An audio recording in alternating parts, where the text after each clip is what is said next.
Hey, my friends, welcome back to Speakova Podcast. I'm Jerry, and I'm really glad you're here with me today. In this episode, I will speak slowly. I will use clear, simple words. I will repeat important ideas so you understand everything.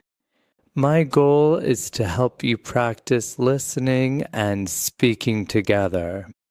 Today's topic is one question many English learners ask. How can I start thinking in English?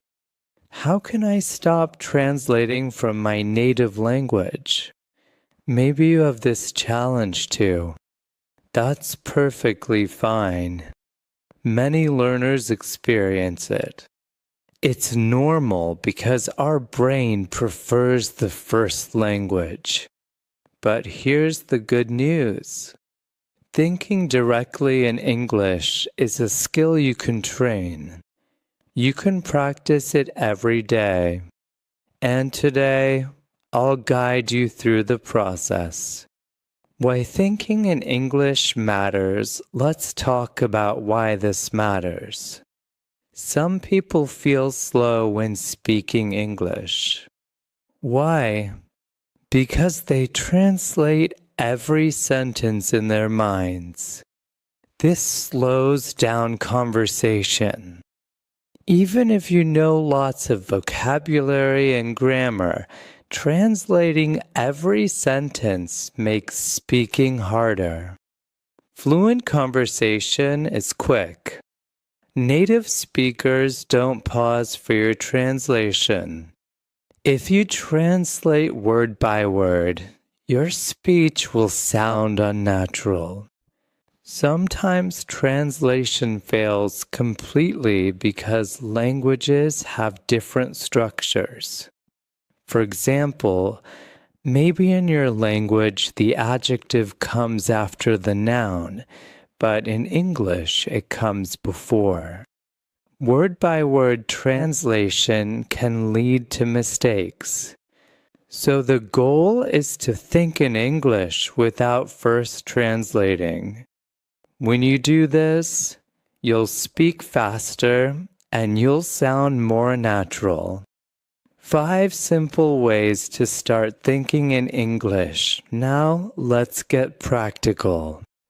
I will share 5 simple ways you can use to start thinking in English. Tip number 1. Describe your surroundings, look around you. Say what you see in English in your mind. For example, in a cafe, I'm ordering coffee. The barista is smiling. The cake looks delicious. In a park, children are playing. The grass is green. Birds are singing. During your commute, people are reading. The bus is crowded. It's raining outside. You can do this anywhere silently. If you don't know a word, check later and remember it next time. This builds your English thinking muscle gradually. Detailed explanation. This tip focuses on engaging with your immediate environment and labeling it in English. The key is to be observant and to actively try to recall or find the English words for the objects and actions you perceive. Observation. Take a moment to consciously observe what is happening around you. Notice the colors, shapes, sounds, and activities. Mental narration. As you observe, mentally narrate what you see using simple English sentences. Don't worry about complex grammar at this stage. Focus on basic subject-verb-object structures. Vocabulary building. When you encounter a word you don't know, don't let it stop you. Make a mental note, or even a physical note if possible, and look it up later. The act of trying to find the word and then remembering it for future use reinforces the learning. Consistency. The power of this tip lies in its regularity.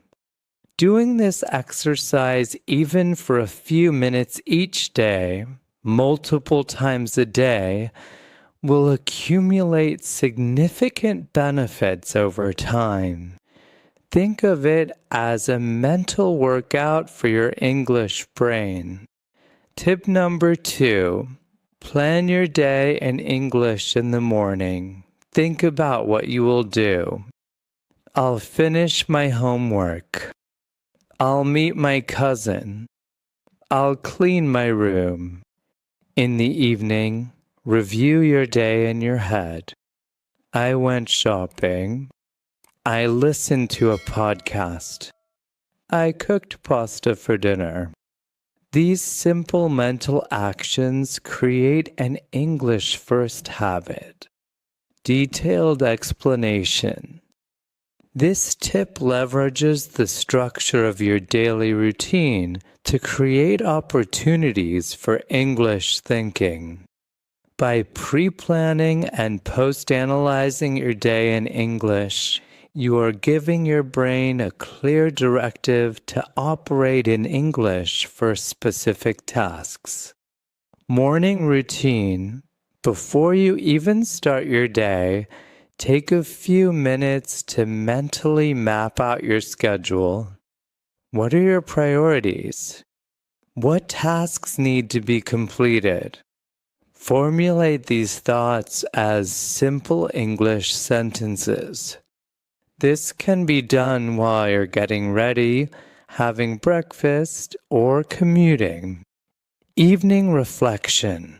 At the end of the day, take a similar approach to review what you accomplished. This reinforces vocabulary related to actions and events. It also helps you to identify any areas where you might have struggled to express yourself in English, providing an opportunity for focused learning. Tense practice. This method naturally introduces you to different tenses.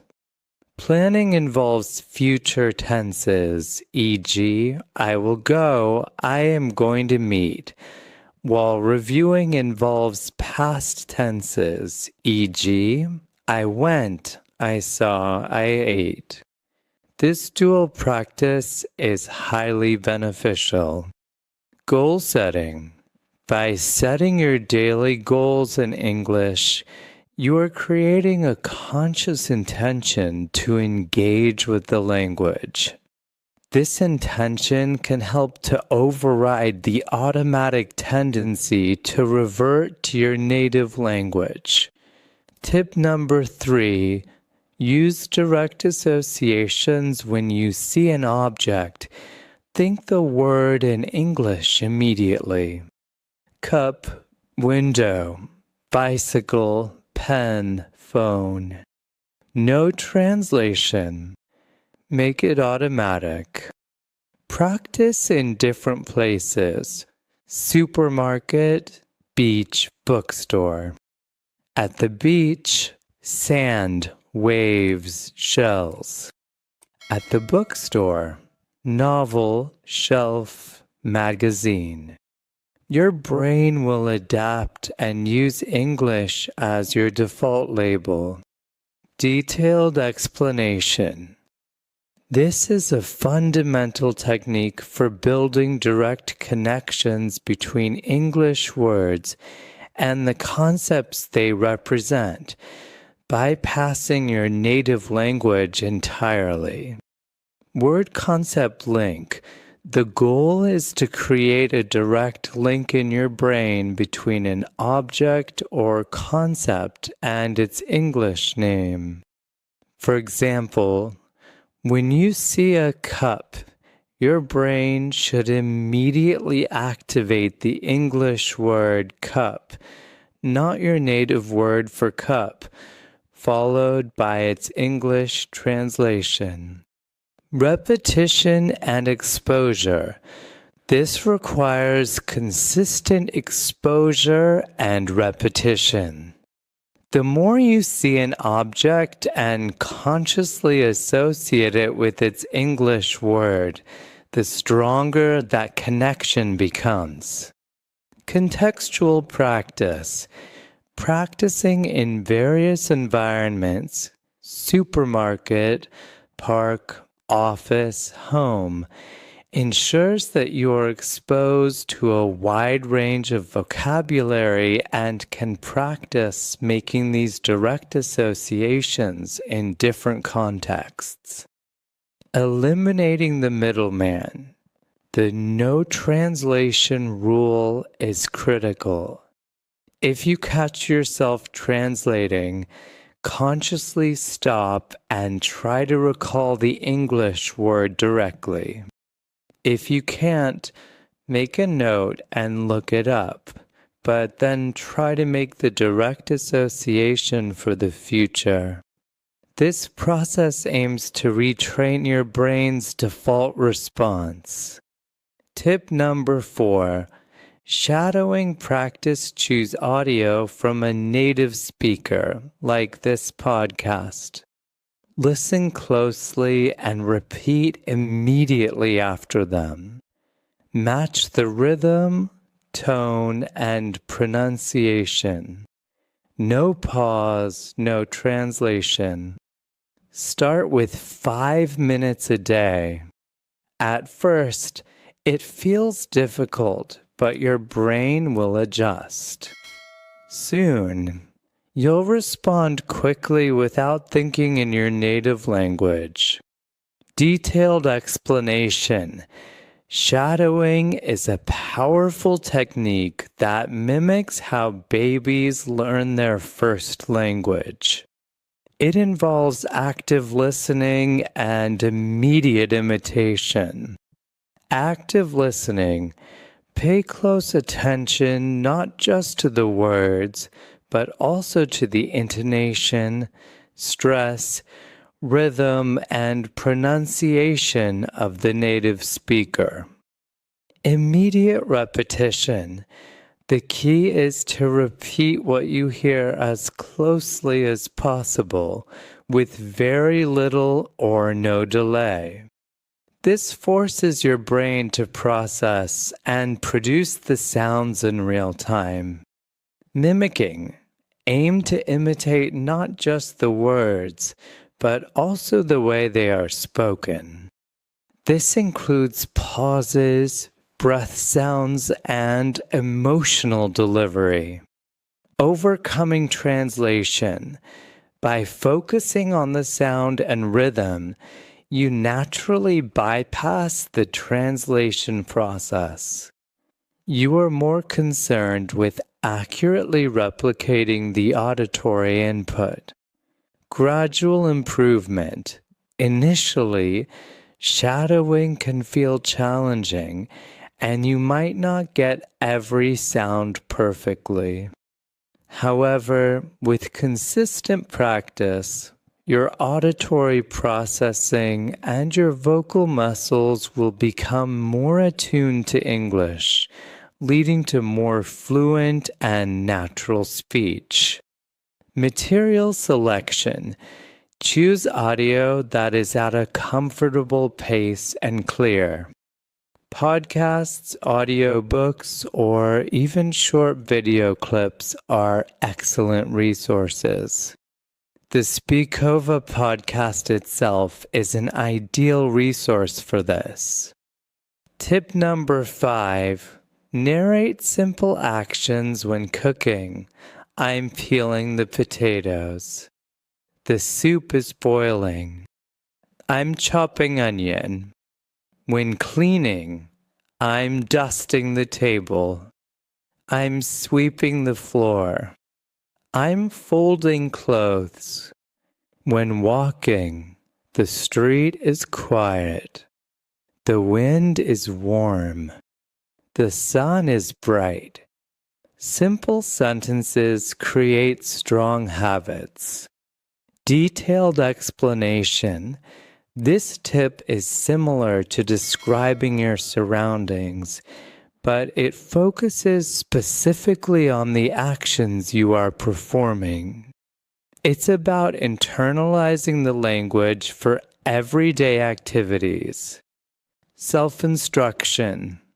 Think of it as giving yourself instructions or reporting on your own actions in English.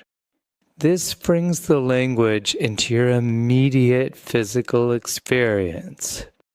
Present continuous focus.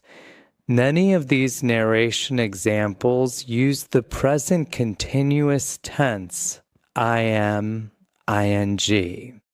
This is a common and useful tense for describing ongoing actions, making it a practical focus for this exercise. Action vocabulary. This helps you build vocabulary related to everyday verbs and the objects they act upon. Internal monologue. The more you narrate your actions, the more you train your internal monologue to think in English. It becomes a natural way to process what you are doing. Simplicity is key. The emphasis is on using simple, clear sentences. The goal is not complex grammar, but consistent practice of expressing actions in English. Your daily plan for thinking in English, okay? Let's combine everything into your daily plan. For easy steps. Step 1. In the morning, think of your plans in English. While brushing your teeth or drinking coffee, tell yourself your schedule in English. Step 2. Describe what you see during the day. If you find a word you don't know, write it down and check later. Step 3. Listen to English and shadow it. Repeat without pause.